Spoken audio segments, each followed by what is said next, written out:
Hi, everyone.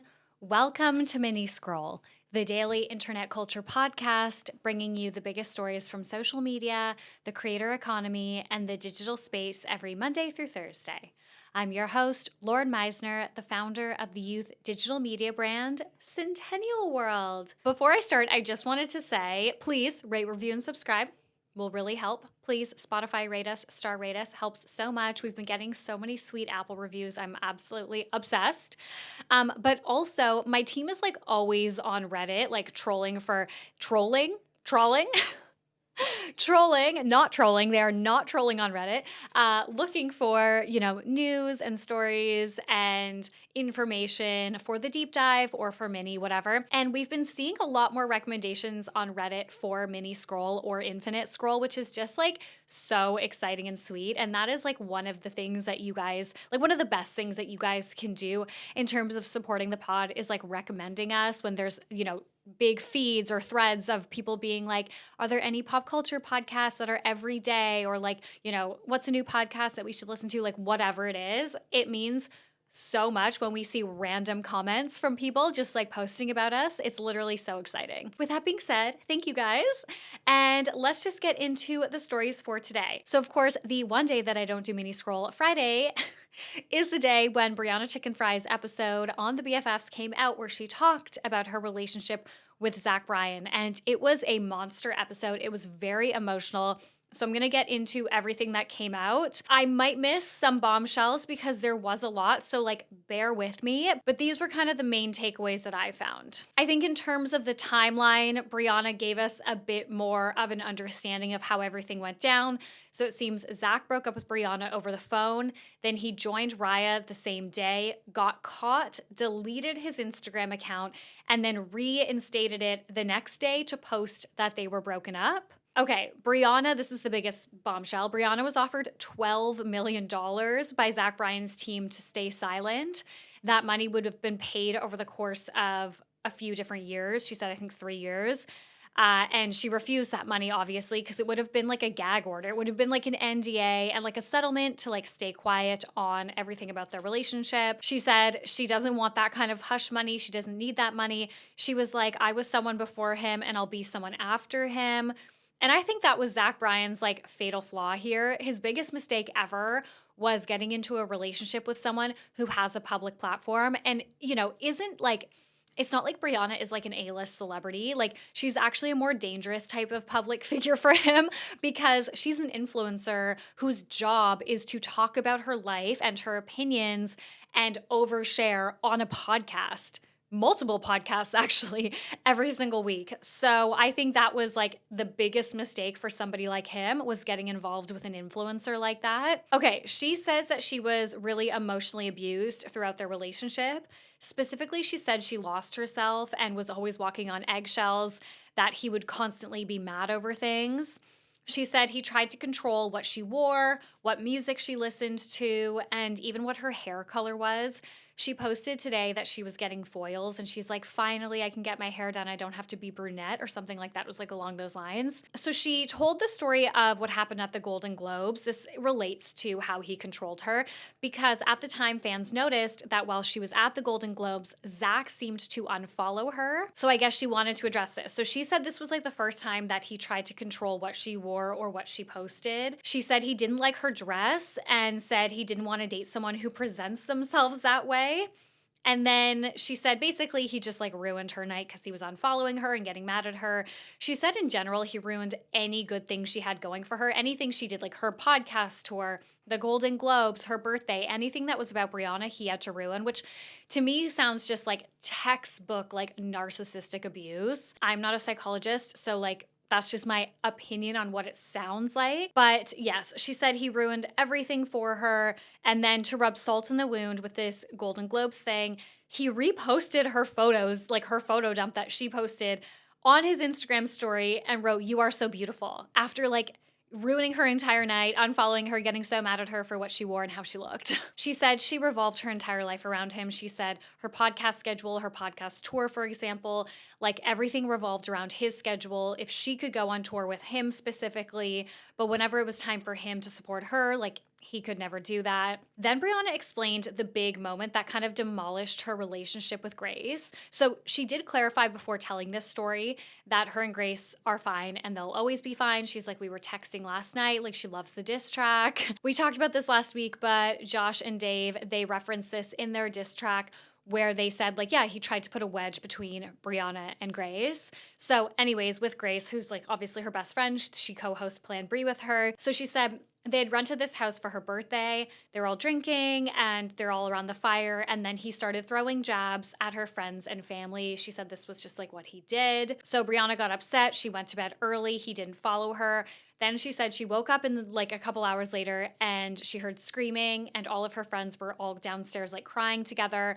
She looked outside and her aunt was trying to like de-escalate a situation with Zach. He was like going off outside. She said there's a recording of this that can like never see the light of day where basically Zach was screaming at her friends, you're not going to be anything. You're a fucking loser. You're never going to make it. You live off other people. So basically reading between the lines, this was probably aimed at Grace because there are a lot of people that feel like Brianna kind of like gave Grace a career, quote unquote, because they do the podcast together and like she brought her into the fold, you know, and kind of gave her a bit of a platform. So people think that that particular thing that Brianna said was aimed at Grace. And she literally opened that story by saying like, this one thing ruined my relationship with Grace, and then told that story. So like, yeah. Then she said of that story that he absolutely lost his mind at being recorded. And basically, Brianna said that like every night after that, he would come in and like film Brianna and be like, can I film you since your friends were filming me? In general, sounded like a really difficult relationship. He sounded very controlling, very abusive. And yeah, people are very, very proud of Brianna for speaking out. And I think it does put a lot of her past words and actions from this year into perspective. She has said she was doing a lot of projection. And even me, like I've only peripherally followed Brianna. And, you know, I agree that this year, like her sparkle was just gone. Like she seemed like a different person. She seemed so withdrawn, so distant. She seemed very checked out of like all of her work commitments. It just didn't seem like the Brianna that we always knew. Whether you loved her or hated her, you know, regardless, something felt very different. The one thing that I can't get behind with all of this is that she's almost like, the way she's been talking about this hush money, she's almost like exposing that the other women from Zach's past, like Rose, who's his ex-wife, and Deb, who was his ex-girlfriend that he dated right before Brianna, signed NDAs and got this like hush money, like this settlement. The way that she's framing it feels a little bit icky. She's like, I can't be paid off like the other ones type of thing. And then Dave, he released another diss track today on Zach Bryan. Oh, also, I found out that it was not actually, so the reason why the video or their diss track kept getting taken down on YouTube and Spotify was not because it sampled music from Zach's song. It's because Josh Richards has a music, like not career, what's it called? Like he's signed to a record label, I guess. A music career. You know what I mean? He's signed to a record label. And he like forgot that he was. And so he's not allowed to release music under anyone else. And he forgot that he was just signed to a record label. So that's why they've been having problems like getting it to stay up. Anyways, Dave released a new diss track today. I mean, he's just like milking this. I think you guys know Dave Portnoy is like my number one enemy. He's like my arch nemesis. You know, when people are like, what celebrity do you have like a one-sided like beef with? Dave Portnoy for me. Because yeah, like it's fun to see him like rallying around Brie. And I know a lot of people are like, oh my God, like everybody needs friends like Dave and Josh. But let's not forget, like the way that Dave is so mad about how Zach treated Brianna, he literally voted for Donald Trump, who is a convicted abuser. Okay, so let's not forget that hypocrisy when we're like praising Dave Portnoy for being this good guy and standing up for Brianna. All right, guys, that is for the most part the recap of all of it. I mean, I highly recommend watching the episode. It is like an hour and a half long. It's very, very long, but it's worth it, I think. It's emotional. It's hard to watch, but I think it's important. And again, very proud of Brie for standing up for herself and, you know, for sharing her story, especially so soon. And she has said this is like scratching the surface of everything that has happened. She actually said she considers this like protecting him. So I can't even imagine what she went through if this is what she considers to be kind of like scratching the surface. Okay, the next story that I have for you guys is I wanted to break down the Bonnie Blue controversy for you guys that's been happening on like Australian TikTok kind of. I actually had a request from a couple US listeners to share more about Australian internet culture news because it's like less commonly covered for you guys. So I guess here it is. Here is one of the biggest stories happening in Australian like internet culture right now. Okay, so Bonnie Blue is a British OnlyFans creator. According to Pedestrian, which is like an Australian entertainment publication here, quote, her niche on the platform is making videos of herself with young men who are, as she likes to call it, barely legal. She's been all over the world to help recent graduates celebrate and has gone viral for sleeping with over 122 young college men during Cancun's spring break parties. Bonnie recently took to TikTok to share that she and another creator were taking to Schoolies on the Gold Coast in Queensland, Australia. Schoolies starts next week. Okay, so Schoolies, for anyone that doesn't know, it's basically like grad trip. It's like when you finish high school, you go to the Gold Coast for a big grad trip for everyone finishing school, basically. I don't think it's like all the high schools at once. I think there's like different trips that you can take. It's called Schoolies. It's literally like going to spring break, Cancun spring break. Like, I don't think we did that after high school, but we would do a trip usually like on spring break when I was at university. And then we did a big grad trip at the end and we went to Punta Cana. So like similar vibes. You go for a week, you party, you have fun with your class, like whatever. But this is graduating high school. So these kids are like 17, 18. So Bonnie said in a TikTok, quote, me and Annie Knight are going to be outside the Meriton Surfers Paradise. Surfers Paradise is a suburb, like a beach on the Gold Coast, like a suburb of the Gold Coast. And we want to pleasure you and help you celebrate finishing school. Okay, so SBS reports that the two, quote, planned to film explicit videos with barely legal 18-year-old men. The videos would then be uploaded to the subscriber-based adult platform OnlyFans by the two women, who are both in their 20s and are among the site's highest-earning creators. So this just sent people off, and there was this big petition going around to like ban them from entering the country. And, you know, Bonnie Blue was pushing back, being like, this is ridiculous. These people are adults, they can make their own decisions, like raise the age of consent then if you care about this. She said that participants would have to be over 18, they would have to sign a consent waiver, and they would have to be sober. They'd do like a breathalyzer before, I guess, signing these forms and participating. So now to come full circle, like I said, there was this petition to stop her from coming here. And now, apparently on Thursday, reports are circulating that Bonnie Blue's Australian visa was revoked. My opinion here is, okay, sure, they might be legal, you know, they might be 18 years old, but I think when you are marketing yourself as like the one that helps usher these young men into adulthood, into their like actual like legal age of consent, going to a high school trip, I think there is too much room for error. I do think even though you're like legally an adult at 18, you don't know anything at 18. Like I'm turning 33 too soon in like a month. Oh my God. And I think back to even like 10 years ago when I was 23 and I'm like, I knew fucking nothing back then. Like the mistakes that you make when you're young, and this is not them just like, you know, sleeping with her. Like this is to be in content. And I don't know if they're going to get paid to be in that content. I'm not actually didn't find anything on that. And there feels like a lot of ethical implications. The flip side is that tons of people are using this whole situation as a reason to be super misogynistic, to be super anti-sex work. There's just a lot of like, I mean, there's already a lot of stigmatization. People are using this as an excuse to project that. So I think those elements, like that's important to reflect on when consuming content about this, forming your own opinion on this. What type of like misogyny, bias, stereotypes, you know, do you have kind of laced through that, or is laced through the content that you're consuming on this? Because I think that is an important element to this conversation, absolutely. Okay, the last story that I have for you guys. This is someone that we have not mentioned in probably 2 full years. Deaf Noodles has returned to YouTube as an undisclosed AI bot. So Deaf Noodles, if you guys don't know, I know we have a lot of new listeners since we probably last talked about Deaf Noodles. Deaf Noodles was one of the most well-known internet culture reporters in the YouTube space.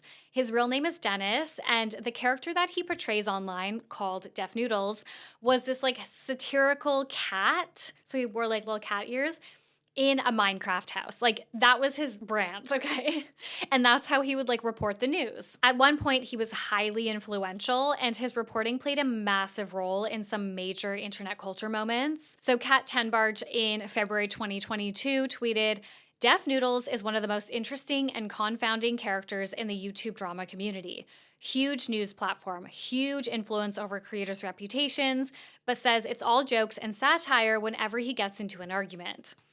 Kat, by the way, I didn't note this. She is a journalist. She's the journalist that wrote the David Dobrik Vlog Squad Dom sexual assault article that like brought down that whole house of cards. She worked for Business Insider for years, and then now she's at NBC. She continues, "Deaf Noodles single-handedly drove the James Charles sexting scandal by being the only news source to publish all of the different TikTok accusations before they were taken down. So whether he likes it or not, he was a primary news publisher in that case, as well as many others." Okay, so around this time when she tweeted this in mid-2022, he was facing intense scrutiny for his inaccurate reporting, mostly due to wanting to get things up faster than other people. Like he wouldn't vet his news, he would just publish it, and it was sometimes inaccurate, and the inaccuracies were just becoming more frequent, but also just like bigger. And like Kat said, his defense was always that the character he portrays is like satirical and like he's a comedian, so he can't be held accountable for anything he posts online from the Deaf Noodles character. That was like his whole defense. So this scrutiny basically led him to essentially be run off the internet, and he started posting like really unhinged content once he stopped posting like drama or commentary or news content. None of it had to do with internet culture. It was just like weird personal content. And then he eventually wiped all of his content and rebranded his channel to Irrelevant News, where he would post AI-generated drama content that got like very few views.